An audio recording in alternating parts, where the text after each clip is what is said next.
다음은 국민의당이 존경하는 김관영 의원님 질의해 주시기 바랍니다. 네, 전북 군산 출신의 김관영 의원입니다.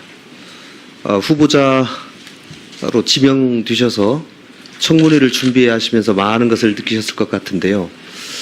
어떻습니까? 저는 문재인 후보께서 이제 대통령 되셨는데 후보 당시에 공직자 그 5대 원칙에 대해서 이제 말씀하셨는데 본인 스스로 판단하실 때 그 5대 원칙에 해당이 되는지 아니면 저는 적어도 스스로 판단해 봤을 때 해당이 되지 않는다고 생각하는지 한번 스스로 한번 말씀을 한번 해보십시오. 제가 20년 가까운 세월 동안 기업을 상대로 하는 시민운동을 해왔습니다. 그 20년 동안 저는 정말로 칼날 위에 서 있는 그런 긴장감을 가지고 살아왔습니다. 제 나름대로의 원칙에 따라서 제 몸가짐을 단속을 해왔는데요. 물론 의원님이나 국민들의 기대에 미치지 못했던 그런 부분이 없지 않은 걸로 이번 청문 준비 과정에서 제 스스로도 느끼게 되었습니다. 그 부분에 대해서는 정말로 송구스럽게 생각을 합니다만은 저에게 제기된 어떤 여러 가지 의혹들에 대해서 충실히 소명을 드린다면 의원님들이나 또는 국민들이 제가 공정거래위원장으로서의 역할을 수행하는데 그렇게 큰 결격 사유는 없으실 거라고 저는 그렇게 설명드릴 수 있다고 저는 알겠습니다. 생각을 합니다. 자, 본 의원이 아까 그 예일대학교 펠로우 프로그램 2004년 가신 거 맞죠? 네, 맞습니다. 네, 갔는데 이거는 분명히 지금 거기에 이 전형이 두 가지 전형이 있어요. 하나는 지명자 추천 방식, 노미네이티드. 다른 하나는 셀프 어플라잉, 예. 스스로 지원하는 방식인데 여기 지명자 추천 방식으로 전형하신 것은 맞죠? 예, 맞습니다. 자, 그러면은 거기에서 미국 기업 CEO의 추천을 통해서 갔다라고 말씀하셨는데 여기서 미국 기업 CEO가 누구신가요? 예, 이 예일 월드 펠로우스 프로그램은 예일 대학의 창립 300주년을 계기로 해서 만들어진 굉장히 큰 프로그램입니다. 그것만 말씀하세요. 그러니까 미국 기업, 네. 저는 상식적으로 본인이 굉장히 중요한 경력 중에 하나로 갔다 온 예일대 이 프로그램에 대해서 미국 기업 CEO의 추천, 어떻게 보면 이 양반이 스폰서 아닙니까? 스폰서. 예. 제가 실제로 예. 그러잖아요. 예일대학교에서 적어도 6개월 동안 하는 프로그램에 관한 필요한 주요한 경비를 어떤 데에서 이 양반은 굉장히 중요하신 분이니까 이분을 추천해서 이분이 교육받으면 좋겠다라고 누군가가 추천해가지고 그 비용도 된 거 아니에요? 그러니까 굉장히 엄선되는 절차를 거치는데요. 그러니까 그것만 말씀하세요. 그건 맞잖아요. 그러니까 제가 그 프로그램으로부터 들은 얘기는 예. 당신이 한국에서 소액주주 운동을 하는 시민운동가라는 그 평판 때문에 그 프로그램의 이사회 중에 한 분이 당신을 추천했다라는 얘기만을 들은 겁니다. 어느 분이 어느 기업의 CEO가 추천했다라고 하는 것을 저는 알지 못합니다. 저는 정말입니다. 아니 미국 대학의 이런 어떤 프로그램의 선발 과정에 대해서 좀 의원님께서 알아보신다면 아마 충분히 제 설명을 납득하실 수가 있을 겁니다. 정말로 모릅니다. 저는 정말 이 부분이 납득이 안 됩니다. 자기를 그 프로그램에 추천해주고 비용까지 대준 기업의 CEO가 누구인지를 모른다? 아니면 기억 안 난다? 지금 스폰서라고 말씀하셨기 때문에 좀 오해가 있으신 것 같은데요. 네.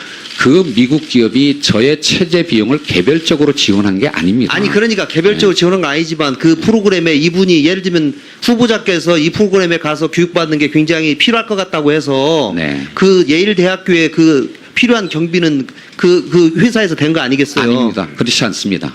이 프로그램은 이미 설립되어 있는 파운데이션에서 비용이 나오는 것이지 개개 어떤 기수마다 개별 펠로우마다 스폰서가 붙는 그런 시스템으로 운영되는 것이 아닙니다. 자, 그러니까 이 프로그램의 파운데이션이 굉장히 큽니다. 거기서 나오는 수익을 통해서 매년 프로그램을 운영하는 것이지 그러면 다른 사람들이 추천하면 그 기업은 추천한 데에서 무슨 기금을 거기다가 제출하거나 되거나 이런 거는 아니다. 네, 그렇습니다. 그러니까 이 사회에서 기업의 어떤 경험을 갖고 있는 분들을 이사로 모시는 것이지 그런데 그분들이 그 기업이 어디인지를 지금 몰라요? 예, 모릅니다. 그 뒤로 알아보려고도 안 했습니까? 당연히 알 수가 없는 거고요. 알려고 하지도 않았습니다. 왜냐하면 이런 어떤 선발 과정의 기본 원칙이 추천인과 피추천인의 관계를 알지 못하게 하는 것이 기본 원칙입니다. 자, 알겠습니다. 자, 부동산을 그동안 사고 파는 것이 몇 번 있습니까? 저는 지금까지 제 이름으로 소유했던 부동산은 딱 2번밖에 없고요. 목동 예. 아파트를 사고 매각하고 그리고 지금 소유하고 있는 그 아파트밖에 없습니다. 다른 어떤 부동산도 소유한 적이 없습니다. 네, 알겠습니다. 자, 그러면은 수가 진행하겠습니다. 예, 다음 시간에 질의해 주시기 바랍니다. 김관영 의원님 수고하셨습니다. 다음은 바른정당의 존경하는 김용태 의원님 질의해 주시기 바랍니다. 예, 후보자가 되시는 거 먼저 축하드립니다. 문재인 정부가 인수위 없이 출범해서 이제 초기 조치들이 법률이나 그 제도에 기반하기보다는 대통령의 지시사항 형태로 추진되고 있는 것, 뭐 유감이긴 하지만 그 불가피성에 대해서 제가 인정합니다. 그런데 저는 우리 후보자께서 이런 말씀을 하셔서 사실 깜짝 놀랐습니다. 공정위는 현행법을 집행할 때 재량권이 있는데 4대 그룹 사안이라면 보다 엄격한 기준을 평가하겠다라는 말씀을 하셨네요. 네. 저는 우리 기본적으로 우리 후보자께서 지금 이제 공정위가 속된 말로 완전히 기강이 엉망이다. 대기업들을 봐줬다.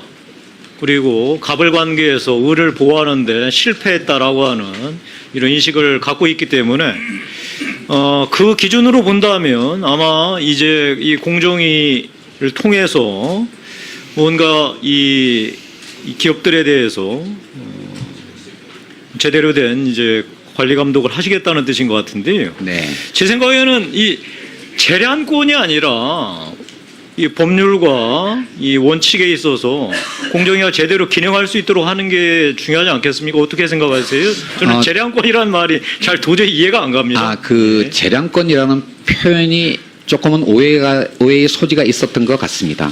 그러니까 공정위나 금융위와 같은 시장 감독 기구는 개별 기업의 구체적인 사항을 조사하고 판단하면서 법 위반 여부를 따지는 건데 이 말이 어떤 오해를 불러일으킬 수 있냐면요. 예. 이전까지 공정위는 그 재량권을 이용해도 봐줬다는 거죠. 근데 이제 공정거래위원장은 자기 재량권을 이용해서 이제 엄격하게 하겠다.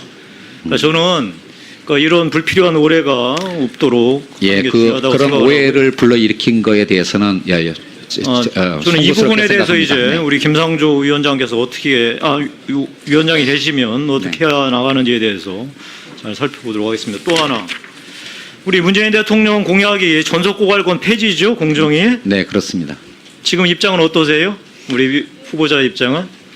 지금 형태의 전속 고발권을 그대로 유지할 수 없다라고 하는 것은 분명합니다. 다만 그것을 어떻게 개선할 아니요, 좀 것이냐. 애매하게 답변하지 마시고요. 네.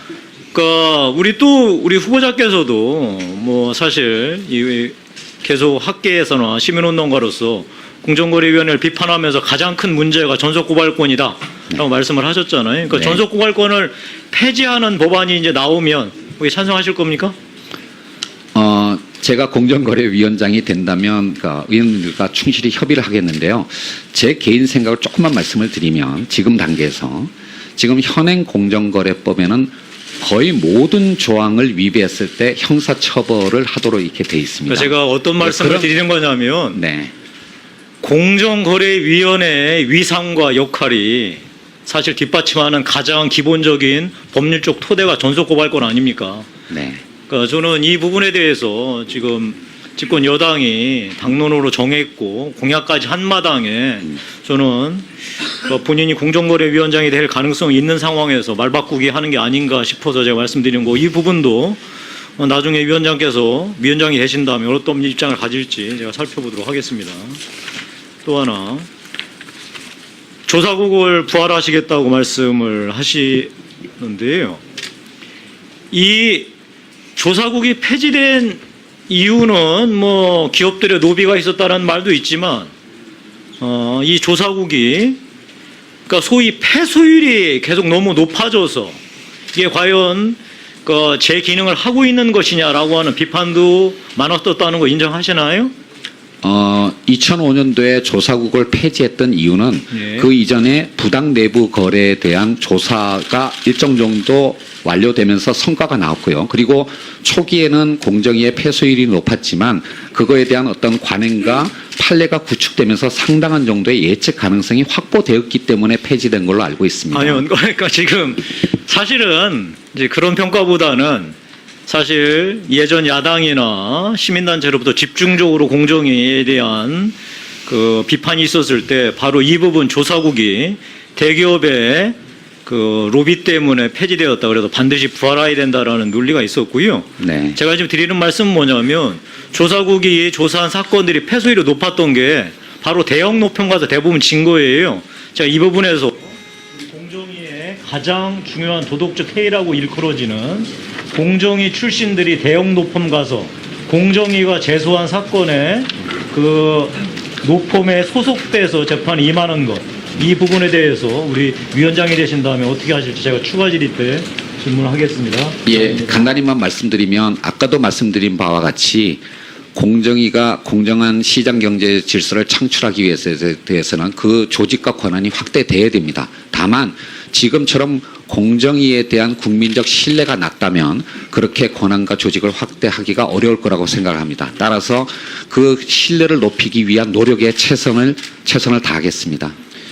예, 김용태 의원님 수고하셨습니다.